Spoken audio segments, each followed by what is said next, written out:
Hello and welcome back to Green Hill Garage. Today's episode we're going to be doing a swap out on the 6x6 tires. Got these brand new Kenda Bear Claw EX tires, and I'm going to show you guys how to swap them out using just a 2x8 and a pickup truck. So we're going to get right into the video. 6x6 here. Hello, cat. We just went ahead and pulled these. One thing to note, when I went to pull these off, this one, the lug is spinning, so I'll show you guys how to get these off, because I think it's kind of a problem, or a common problem I should say, for these lugs to just break. It's kind of a cheap aluminum housing, or maybe it's not cast iron, it's got to be aluminum, but it breaks really easily. So I'll show you guys that, but we'll get the truck fired up and we'll pop these tires off the beads. Okay, so it's kind of windy, so what I'm going to do, I'll just show you guys basically what we're going to do. We're going to take this board, you go ahead and you're going to line it up right about in there, and then what it'll do is when you drive the truck wheel up onto it, it'll push it out and it'll push down on that bead, and it looks like a big gap, but believe me, once you get weight on it, this lip will be right there, right at the edge of the rim.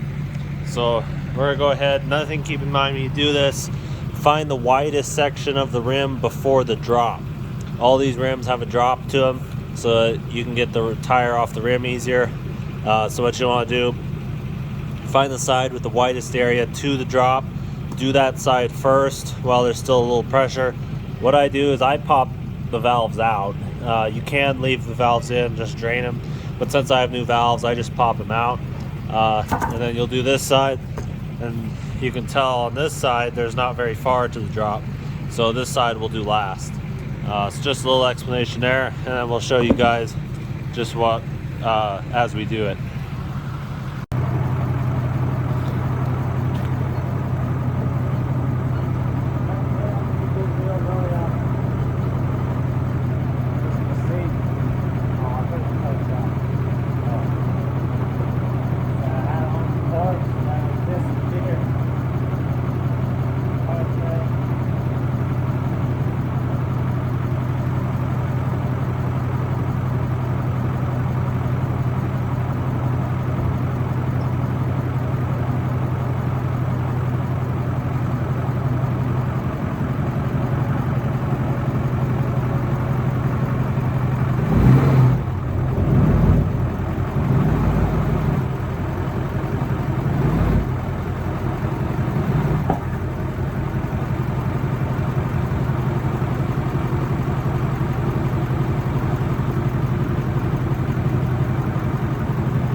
And there you have it. It's pretty easy. Just put that 2x8 right up there, probably about, I'd say, a half to 3/4 of an inch away from the edge of the bead, and yeah, she just pops right off. Remember, larger side or farther side from the drop, and then we'll go ahead, we'll get started dismounting the tire off the rim. Okay, so now we're ready to start tearing apart the tire. What we're going to do is take it off the bead here. You'll just take your rim, like I said, you'll find your deep side. There's a dish in all these rims, at least the ones I've ever seen. They've got a dish here, and what that's for is that you can take the bead here, push it in, and then you can get the bead to sit in there, and that'll give you extra room to pull. Now I just have a set of old screwdrivers. One's really nice and smooth, and I even lube them up. This other one, it's got some grit onto it, so it just holds it. So what I'll do is I'll put some weight on the tire here, get that bead to drop down into the dish, and just slowly go. And these are really old, stiff tires. I'm pretty sure they are the original on this 6x6. And then we'll just slowly, incrementally start lifting up. And we are going to repaint these rims, so I'm not worried about scraping the paint too much. You just got to slowly put some pressure into it, and they'll give. They're just really, really old and rotten.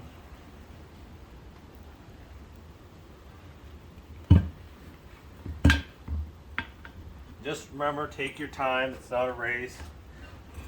You gotta just be patient with them. New tires, I'll show you here in the next part of our video, but new tires aren't near as stiff as these are. These ones have been sitting out for a while. Stay back, Joshua.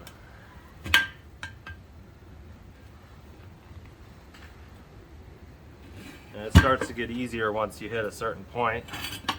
And judging by the looks of it, we're past halfway. So we can just go ahead, pop this off. Now what we'll do, we'll find our dish on this side, right in here. We'll go ahead, match it up there. Lay our aggressive screwdriver in, and then we'll just start trying to, what we should, if you can, you want to try to get it to bend up, because then you can get the sidewall to bend out, and then it's more forgiving. Let's get over, Joshua.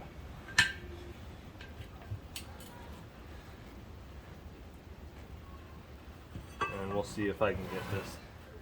May have a helper, but oh, there we go. So just keep working it out, little increments, little bites at a time. And after a certain point, it should just pull right out. And there you go. You got the tire dismounted. So what we're going to do, we're going to go ahead and clean up these rims. We're going to probably go ahead and paint them black. But right now we're just going to get them all cleaned up good. We usually paint them once the tire's on because we can just tape off the tire. Right now it's too cold to paint anything, so we'll just go ahead and get everything cleaned up. Then we'll be able to mount our new tires. And we'll also clean up our valve stems, put new valve stems in. So we'll get to the next segment. Okay, so next step is getting the tire mounted on the rim. So when I replace rims or tires on rims, I almost always want to get a new valve. It's really cheap. I bought a whole bag of 100 of them, I think for like 10 bucks, and I always have them around when I'm mounting tires. Valves, they just go bad over time, and they're so cheap, there's no point in not getting new ones. So we'll go ahead, we'll take the new one, we'll take our rag, wipe off the back, wipe off the front, clean out the hole really good because we'd hate to have an air leak right there at our valve. Then I like to take, this is an old dish soap that we've had, I believe it's Old Dawn. So basically any kind of dish soap really, but Dawn works the best. So we'll just wait for our dish soap here. And yeah, it's cold. Okay, so you don't need much, just enough to get it all lubed up. You'll just go ahead, wipe it on, and then we'll take it, punch it in over here. And what I end up using, I've tried other methods, but it doesn't really work.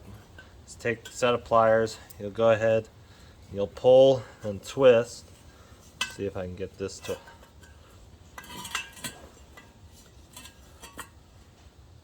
until you get that first end of the rubber ring, and then you can just pull it in, just massage it around. Now we have our valve in. We're going to repaint these rims, so don't worry about the scuffs. Right now we're just mounting them. So now we're going to go ahead and wipe down the inside of the rim really good, get off all the dust. And I believe I've dismounted tires off of this particular kind of rim before and remounted them, but they've been, you can see there's something kind of sticky here. So what we'll do is we'll get a little carburetor cleaner out, just wipe that off. These tires are this particular size, if I remember right. It's kind of a stiff tire in general. It didn't help that those old ones, or that is old. It's a 2000 Polaris 6x6, so, and those are the original tires. They were probably made in like late '99 and sat on a warehouse shelf. So just get it really good and clean.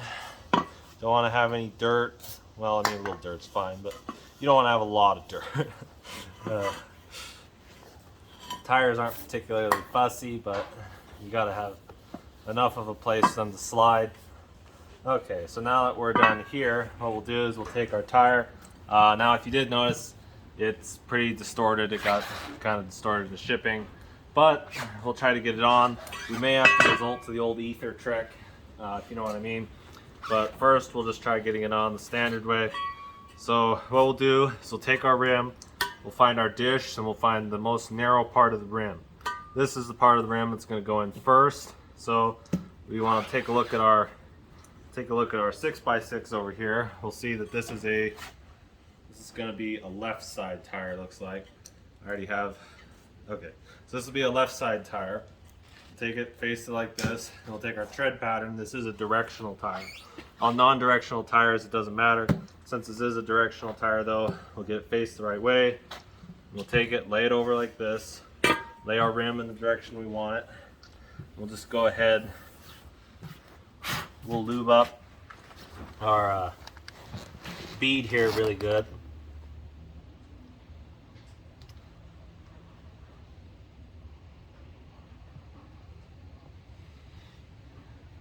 And you want to lube, believe it or not, all the way up. These are kind of special bead locks. Kendas are a little different than like Carlisle's or any of the other tire brands or Wanda. They got this weird little bead, and it tends to catch if you don't watch it. So we'll take that, move that up there. This is just Dawn dish soap, so it's not all that toxic on your hands. You will need to wash it off though, but it washes off easily. What I like about dish soap as opposed to oil or lotion or anything like that is dish soap, as soon as it dries, it gets really good and sticky, and so that'll keep your beads on the rim so you don't have any slippage, rim to tire slippage. I've never had it. I've actually used motor oil on some ATVs that were like crazy stiff tires and they just didn't want to get on.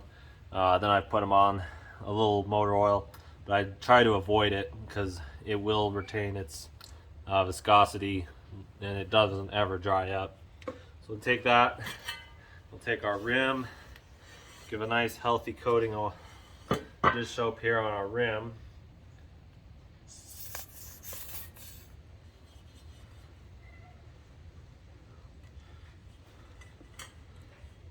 Remember to lube pretty much everywhere the tire bead is gonna possibly rub is what we want to lube up.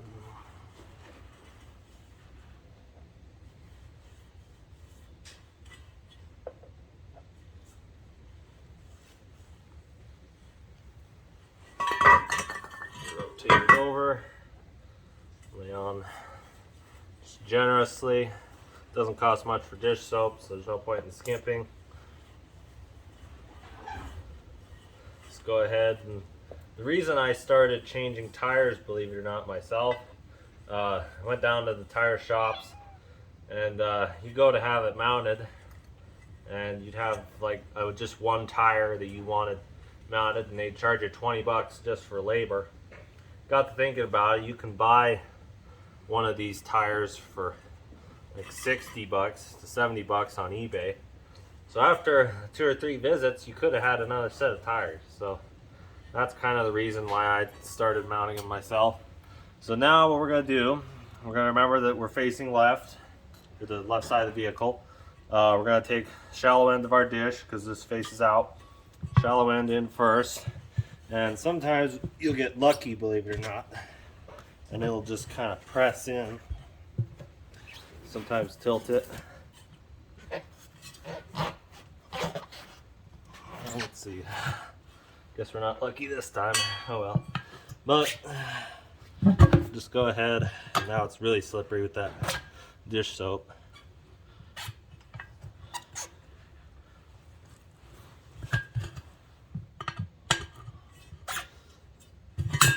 There we go. So now we'll try to get our bead to pop back up. These tires were pretty badly distorted in shipping. I wasn't too crazy about how they decided to tie them all together with twine, but it is what it is. I got them for a screaming good deal on eBay, so I'm not going to complain too much. Now, go ahead, dust off the pants, been here on the dirty old slab. And just start kind of working our way outward. We got our smooth screwdriver. Just keep working them on. Remember, take your time, be patient. Tires, they've got a kind of a will to them. If they don't want to come, then they're not going to come. But you just gotta decide you want to make them come. It's like anything in life, really. So now we've got it on. These tires are pretty distorted, but we'll just give it some air and see if it holds.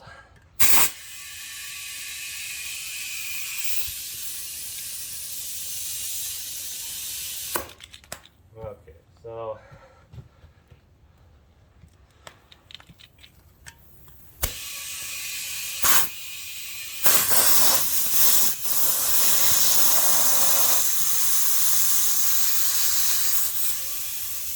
there we go.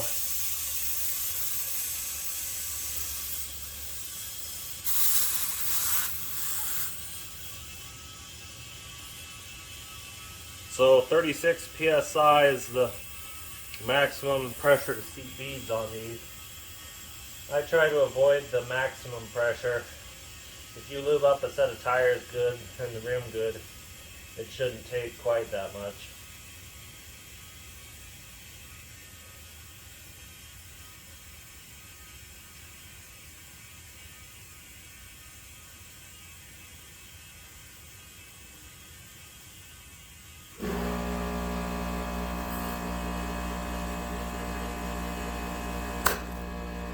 Go ahead, check our air pressure. We're still good. We got 10 psi of room left.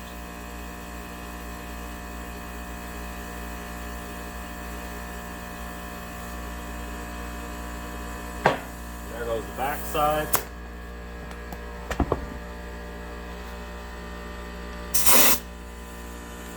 And there goes the top. So now we'll bring it down 5 psi. Let's see. Just go ahead, start draining them down, and that's it, folks. Got it all drained, or got it all mounted. It's really easy, as you can see. Sometimes they will fight you, and there's not much you can do about it. Just grab you a can of ether. I had to use gasoline, believe it or not. You just throw a little snort of gasoline inside, leave yourself a trail, and then light it. These suckers will pop right onto the beads, but you gotta be quick, because believe it or not, that burn inside burns all the air and it'll suck everything in. So you gotta be quick with your air.